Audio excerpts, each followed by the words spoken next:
मंजिल मिले या ना मिले ये तो मुकद्दर की बात है, पर हम कोशिश भी ना करें ये तो गलत बात है। इसी सोच के साथ भारत ने एमवी गंगा विलास क्रूज की ऐतिहासिक यात्रा की शुरुआत की थी। इसके जरिए भारत ने वो करिश्माई कारनामा कर दिखाया जो अभी तक पूरी दुनिया में कहीं भी नहीं हुआ था।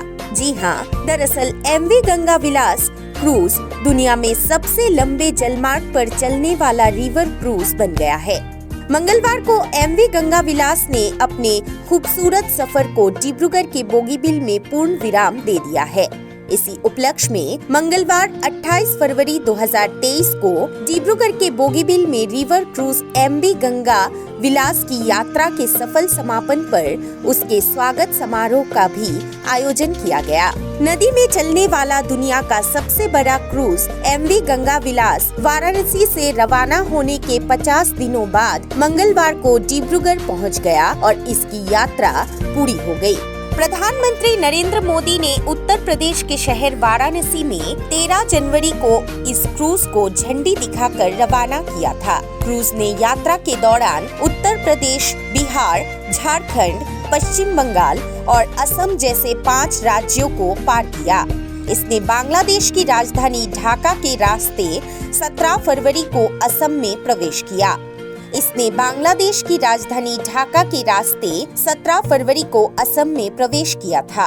गंगा विलास ने 27 नदी प्रणालियों में 3200 किलोमीटर का सफर पूरा किया। यात्रा के दौरान क्रूज पर सवार पर्यटकों ने 50 पर्यटन स्थलों को देखा, जिसमें विश्व स्तरीय धरोहर स्थल, राष्ट्रीय पार्क, नदी घाट और पटना, साहिबगंज, झारखंड, कोलकाता, ढाका तथा गुवाहाटी जैसे बड़े शहर शामिल हैं। 26 स्विट्जरलैंड और 2 जर्मन के पर्यटकों के साथ रिवर क्रूज ने असम में अपनी 12 दिवसीय लंबी यात्रा में धुबरी, ग्वालपाड़ा, शुआलकुची, गुवाहाटी, शिलघाट, काजीरंगा, तेजपुर, उत्तरी लखीमपुर, माजुली और शिवसागर में लंगर डाला था। पर्यटकों ने इन क्षेत्रों में कई ऐतिहासिक और पुरातात्विक स्थलों का भ्रमण किया।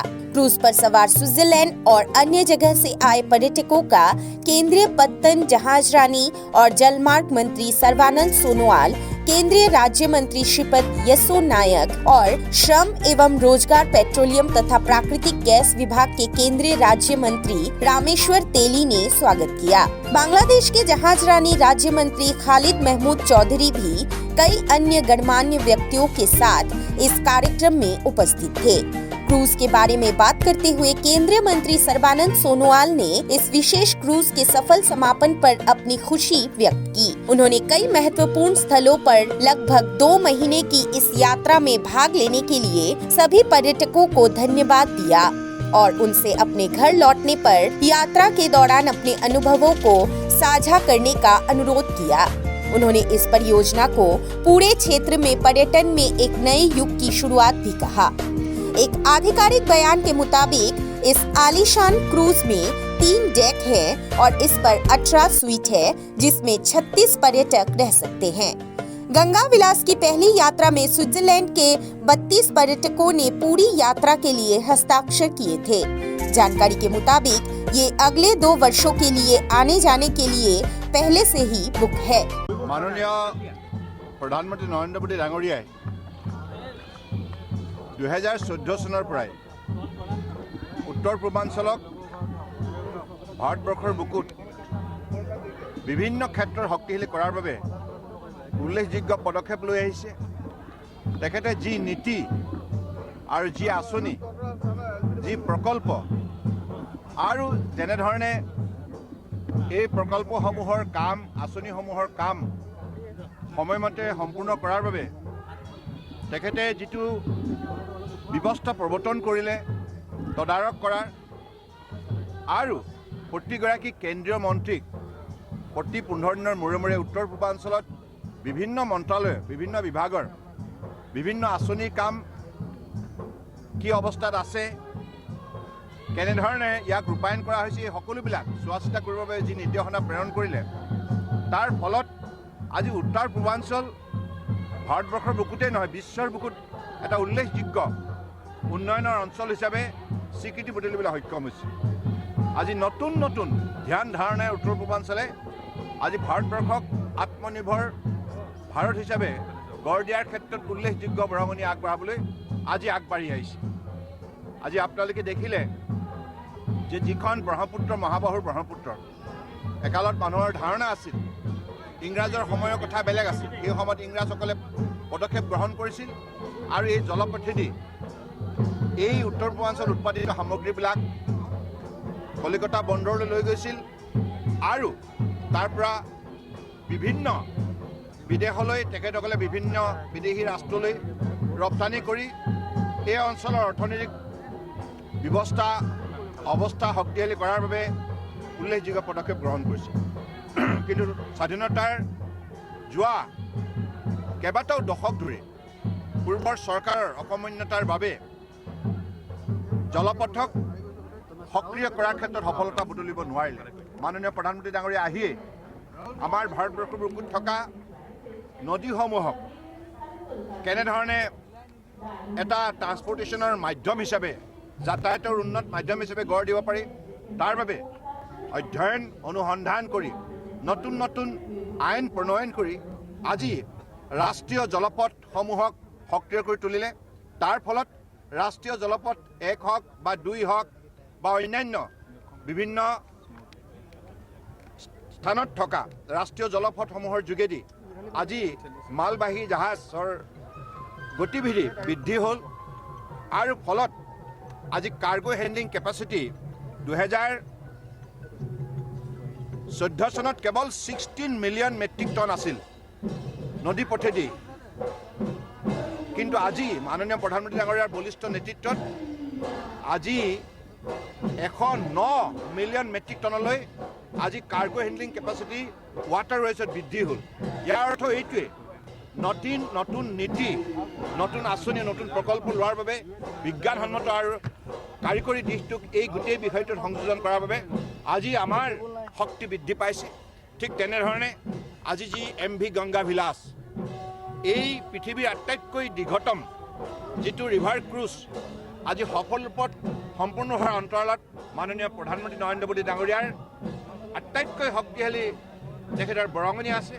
তেখেতে যদি এক্টিভ পলিচিৰ যোগেদি উত্তৰ পূৰ্বাঞ্চলক শক্তিশালী কৰাৰ যদি যাত্ৰা আৰম্ভ নকৰিলে হয়, শক্তিশালী সিদ্ধান্ত নল'লে হয়, আজি এনেধৰণে আমি আগবাঢ়ি যাব নোৱাৰিলোঁ হ'লে।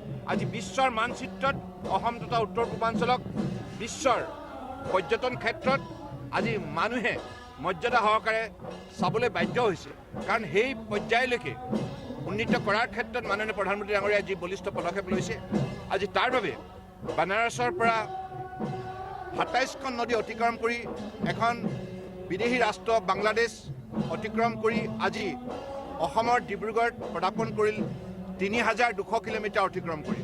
ইমান সফল যাত্ৰা, ক'তো কোনো ধৰণৰ বাধা নাই।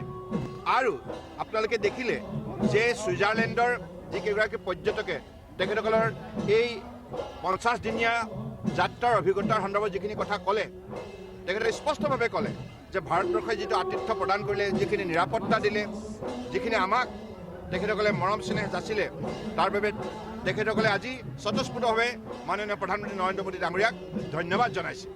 আৰু সেইবাবে আমাৰ বাবে এটা সুবৰ্ণ সুযোগ, কেৱল পৰ্যটন উদ্যোগেই নহয়, বেপাৰ বাণিজ্য আৰু ইয়াৰ যোগেদি আমাৰ বিভিন্ন পৰ্যায়ৰ ক্ৰুজ, এডভান্সাছ ক্ৰুজ, লাক্সাৰী ক্ৰুজ আৰু আমাৰ এক্সপিডিশ্যন ক্ৰুজ আৰু বাজেট ক্ৰুজ, বিভিন্ন প্ৰকাৰৰ ক্ৰুজ আগন্তুক দিনত ব্ৰহ্মপুত্ৰৰ পৰা বাংলাদেশ হৈ ভাৰতবৰ্ষৰ বিভিন্ন নদীত প্ৰৱেশ কৰাৰ আজি পথৰ সুন্দৰভাৱে আজি আৱিষ্কাৰ হ'ল।